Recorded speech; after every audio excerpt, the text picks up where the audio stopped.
le monde, on s'entend, comprend que c'est avantageux, financièrement parlant, d'être propriétaire de sa maison. Mais savez-vous quoi?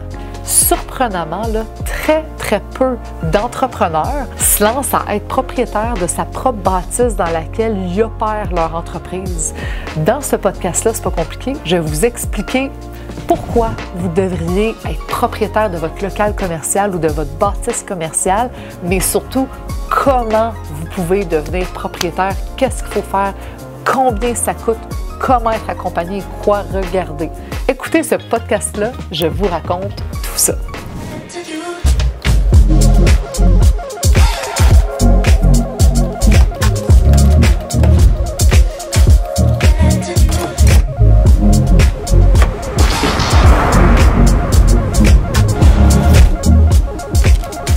Pour ceux qui ne le savent pas, je suis propriétaire d'une agence immobilière.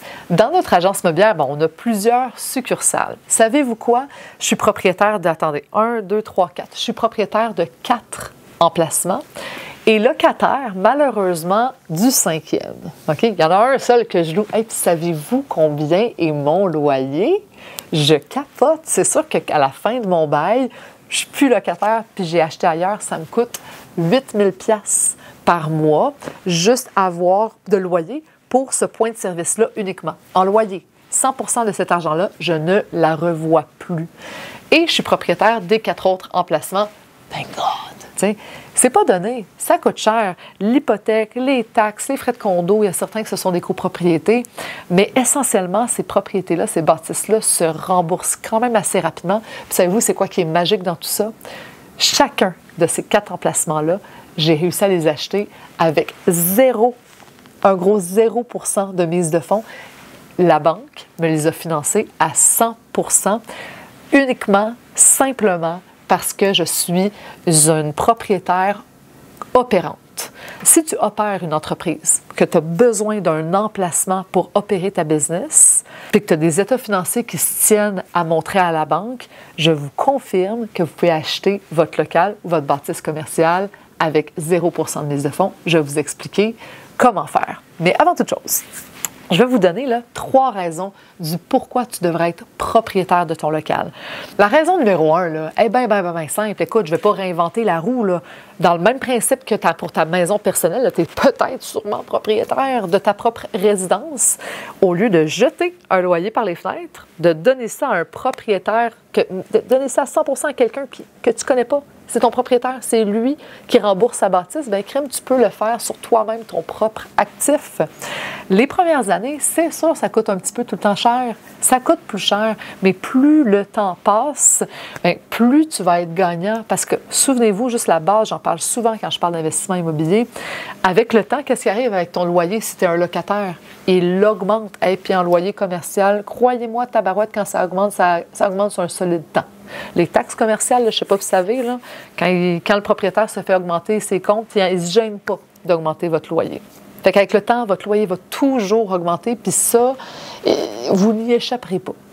Versus, si vous êtes propriétaire, bien, colline de tabarouette, votre dette, elle n'augmente pas, elle diminue à chaque année. Fait que vos paiements vont être plutôt stables, en fait. Votre dette va diminuer.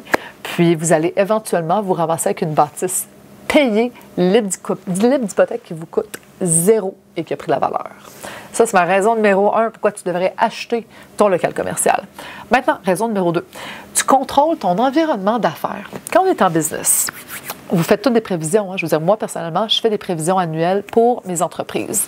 Je calcule, je prévois à combien vont être mes revenus, puis je prévois idéalement à combien vont être mes dépenses. Puis j'espère qu'elles restent le plus fixes possible ou je veux les minimiser tout le temps. Je l'ai dit dans ma raison numéro 1, qu'est-ce qui arrive avec votre loyer à chaque année? Il augmente. Puis si votre propriétaire reçoit des comptes un peu extraordinaires, souvent, lui, il va vous recharger le montant du déneigeur, il va vous recharger le montant des taxes. Vous n'avez pas de contrôle en commercial surtout sur à combien votre loyer peut être augmenté. Il y a beaucoup moins de réglementation que dans le résidentiel au niveau commercial. Alors, au niveau commercial, à votre renouvellement de bail, votre locateur peut pas mal augmenter son bail au montant qu'il veut. Vous n'avez pas de contrôle sur votre environnement d'affaires. Donc, vous voulez vraiment contrôler ça en devenant propriétaire et en gérant vous-même vos choses. Option numéro 3, c'est une entreprise prospère, puis que tu souhaites revendre cette entreprise-là un jour. Cette entreprise-là va avoir beaucoup plus de valeur si elle vient avec un actif immobilier, parce que ton acheteur, à voir le portrait global, à voir l'ensemble, de un, il y a l'entreprise. L'entreprise est établie dans un lieu qui correspond bien à ce milieu de vie d'entreprise-là. Il n'y a pas peur de se faire évincer aussi. Donc, c'est beaucoup plus facile à revendre une entreprise qui possède son milieu d'affaires, qui fait en sorte que l'emplacement n'est pas à risque, mais aussi qui montre que crème, c'est le fun, là. Votre acheteur va pouvoir lui aussi être propriétaire de sa bâtisse et en profiter au fil des ans. Donc, c'est juste une entreprise qui se revend vraiment mieux si ça vient avec des actifs immobiliers. Donc ça, c'était ma 3e raison de devenir propriétaire de votre local ou de votre lieu d'affaires, votre bâtisse commerciale. Fait que là, je suis rendue à vous expliquer comment on fait. Comment on fait pour devenir propriétaire de son local commercial, de sa bâtisse? Comment on fait pour trouver ce spot-là? J'ai pas trouvé meilleure manière de vous l'expliquer comme il faut que de vous partager mon expérience personnelle à moi. Je vais vous partager ma dernière expérience, celle de l'achat du local, qui se trouve juste en bas de où je suis. Là. Je suis assis par-dessus mon local, qui est en train de se faire complètement rénover en ce moment. Il a fallu que je trouve le spot. Je voulais un spot passant, bien situé dans la Naudière.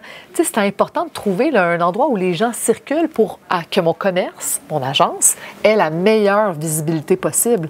Crème, tu t'en vas installer ton entreprise à quelque part, pignon sur rue, une affiche avec ton logo, ton branding en avant. Tu veux qu'il soit le plus vu possible. Fait que l'emplacement est important. En localisation, je réinventerai location, location, location.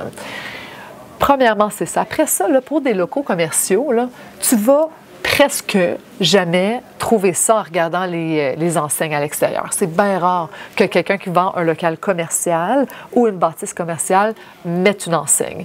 Tu vas trouver ça en fouillant en ligne. Tu peux te faire accompagner par un courtier qui se spécialise là-dedans. Certainement, c'est une bonne idée de le faire. On en a plein dans l'agence en passant. Je t'invite à les contacter. Ou juste regarde sur Centris. Regarde sur Centris en commercial, tu peux trouver une bâtisse dans laquelle il y a un local que tu peux utiliser pour ton entreprise. Il y a beaucoup de condos commerciaux aussi qui se vendent. C'est d'ailleurs, moi, ce que j'ai acheté ici, un grand condo de 3000 pieds carrés, directement pignon sur rue, à Terrebonne, dans le secteur de Lachenay. Montée des Pionniers.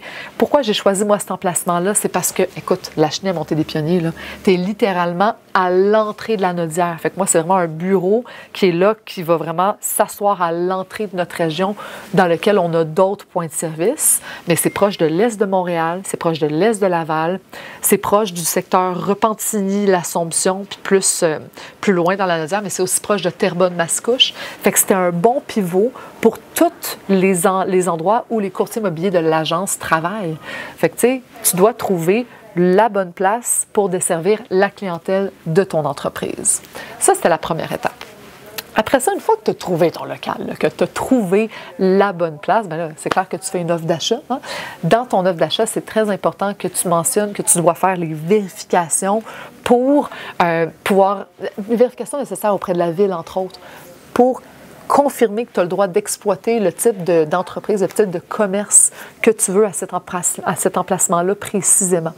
Très important de faire ces vérifications-là. Fais tes inspections adéquatement. Puis après ça, c'est sûr que ça va être conditionnel au financement. On va y venir. Une fois que tu as confirmé que la ville, le zonage, que tout est correct, que tu peux vraiment opérer ton entreprise, opérer là, vraiment ce que tu fais dans la vie à cette place-là, la partie le fun commence. Si ton entreprise, OK, opère depuis déjà plusieurs années, je te dirais qu'il faudrait au moins que tu aies 2 années complètes financières à donner à la banque. Tu sais, ça fait 2 ans et plus que tu as ton entreprise, que ton entreprise est rentable en plus, que tu es en mesure d'offrir à la banque des beaux états financiers, que tu es dans le positif à la fin, puis qu'en plus que tu démontres que tu loues peut-être un emplacement commercial, puis que tu vantes l'idée à la banque que toi, tu vas t'éliminer cette charge de dépense-là pour devenir propriétaire. Alors, tu vas maintenant, oui, tu vas encore avoir une ligne de dépenses de revenus, mais pour quelque chose qui t'appartient, hey, ça va paraître comme du bonbon à leurs yeux. Je vous le dis, moi, j'ai fait affaire avec la BDC, la Banque du développement du Canada. Et pour l'emplacement que je vous parle, ici, je me suis fait financer à 100% mon investissement. je vous le dis, je n'ai pas mis une seule scène dans l'achat de ce condo commercial-là qui m'a coûté 730 000 $. 0 $ que j'ai sorti de mes poches. Ils m'ont tout financé. En plus de ça, savez-vous quoi? Je voulais le rénover, le local, pour être en mesure de mieux desservir ma clientèle, pour que ça soit plus adapté à mes besoins d'agence immobilière. Tu sais, il était désuet, là. Il était pas... je veux dire, on aurait pu l'utiliser, mais c'était pas adéquat. Fait qu'il y avait quand même de l'argent à investir. C'est quand même un 3000 pieds carrés à aménager. Alors, la BDC nous a, en plus de tout ça, donné un prêt réno de 200 000 $. 200 000 $ pour des rénos, pour rénover notre local en entier. Donc, sur le 730 000, je n'ai pas sorti une scène en mise de fonds. Ils me l'ont financé en entier. Puis sur le 200 000 de prêt réno aussi. Donc, essentiellement, ils m'ont financé 930 000 $ de biens immobiliers et je n'ai pas sorti une seule scène de mes poches. Savez-vous pourquoi ils ont fait ça? La BDC, essentiellement, puis il y a d'autres banques qui peuvent le faire également, mais la BDC sont là pour encourager, aider les entrepreneurs à se développer. Puis ils veulent, ils sont là pour supporter les entreprises d'ici à être prospères. Ils sont là pour nous aider littéralement. C'est gouvernemental. Donc, oui, il faut que tu aies des bons chiffres à leur donner. Oui, ils font bien des vérifications. Puis oui, les financements avec la BDC sont longs, sont fastidieux. Puis tu sais, il faut que tu en passes de la paperasse. Mais l'objectif de la BDC, c'est de nous aider à être prospères. Puis, ils considèrent qu'une entreprise prospère, c'est une entreprise qui possède des actifs immobiliers, fait qu'ils rendent des conditions d'achat immobilières, des conditions d'achat d'immobilier là, super avantageuses pour les entrepreneurs qui veulent être propriétaires occupants de ces locaux-là. La BDC ne nous financerait pas à 100 % de l'investissement immobilier locatif. Je ne peux pas acheter un plex, un 6 logements, puis aller voir la BDC et dire « Je m'achète un 6 logements à 100 % loué, je ne veux pas l'habiter. » Non, ils ne font pas de ça. Ils ne veulent pas en faire. Ils n'en font pas tout court. Ils sont vraiment là pour les entrepreneurs qui exploitent leur entreprise dans le local. Mais pour ça, ils vont tout te donner. En tout cas, moi, ce local-là, ils me l'ont financé à 100 %, puis mes 3 autres aussi. Tu sais, je vous ai parlé que j'en avais 4 en début de podcast. La même chose s'est passée avec mes 4 autres emplacements. Ils ont tous été financés à 100 %. Imaginez, là, pouvoir acheter, être propriétaire sans sortir d'argent. Maintenant, ça, c'est intéressant quand ça vous évite de louer un loyer qui est très, très, très, très cher. Il me reste un emplacement loué qui me coûte 8 000 $ par mois. J'ai-tu peur qu'il soit plus loué puis d'acheter tabarouette, mon bail finit dans 2 ans, j'ai hâte en titi puis je la magasine ma place d'avance. Parce que c'est sûr, dans 2 ans, moi, j'ai acheté, je vais encore faire affaire avec la BDC, ils vont encore me financer à 100 % puis j'aurais pu ce 8 000 $ là que je jette par les poubelles à donner à mon autre propriétaire. Fait que pour en revenir au processus d'achat ici, donc, j'ai passé à travers le long processus de la BDC, mais bref, on a eu notre prêt. Puis, à 100 %, on est passé chez le notaire, bien entendu, par la suite. Et là, on est propriétaire, mais on est en train de faire des travaux. Ça tombe que mon conjoint, lui aussi, est propriétaire de son emplacement commercial, juste au-dessus du mien que je viens d'acheter, juste en bas. On est dans ses bureaux en ce moment, les bureaux de multidomaine. Et parce que en tout cas, je voulais faire des podcasts. Je voulais faire ce podcast-là pour vous montrer le local, mais il y avait bien trop de bruit avec les rénovations, fait que ça n'a pas été possible. Fait que là, ils sont en train de tout stripper. Le local, il est sur le rough, puis on le refait à neuf. Je vais assurément vous montrer les résultats là, de cette rénovation-là dans un futur podcast, c'est sûr à 100 %. Mais en gros, fini les rénaux. On est en train de dépenser graduellement le pré-réno qu'on nous a octroyé.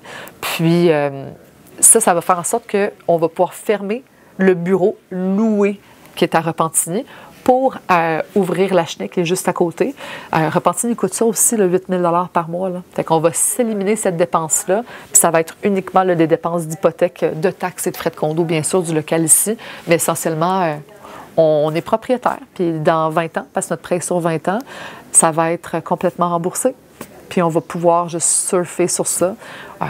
Notre loyer, nous, il n'augmentera pas. Je veux dire, moi, j'ai un prêt à rembourser, puis le prêt, demain, il ne change pas. En fait, non, c'est pas vrai, il change. Il se fait rembourser. Il baisse à chaque année. Mon prêt baisse à chaque année. Puis si je louais mon local, bien, mon loyer augmenterait à chaque année. Fait que pour nous, c'est sûr que c'était une évidence. En même titre qu'être propriétaire d'une maison au niveau personnel, c'est une évidence que je sois propriétaire de l'immobilier que j'utilise pour mon entreprise. Alors, essentiellement, ça n'a pas été bien plus compliqué qu'acheter une maison, là. C'est peut-être plus difficile à trouver, je vous dirais. C'est peut-être ça qui a été l'élément le challenge, c'est de trouver des locaux commerciaux pour ça. Parce qu'après ça, pour l'acheter, je vous dirais même que c'est plus facile. Je vais vous en parler de ça. Fouillez-moi pourquoi, et ça me surprend énormément. Il n'y a pas beaucoup de demandes pour acheter des places commerciales comme ça. Il n'y a pas beaucoup d'offres d'achat. Le local sur lequel j'ai fait une offre, là, ça faisait 1 an qu'il était à vendre, imaginez. Ça faisait 1 an qu'il était sur le marché, personne ne l'achetait. Puis en passant, c'est pas qu'il était trop cher, il était au bon prix. C'est juste qu'il n'y a pas d'acheteurs. C'est comme si les entrepreneurs, les propriétaires d'entreprises magasinaient pas ça, un emplacement commercial.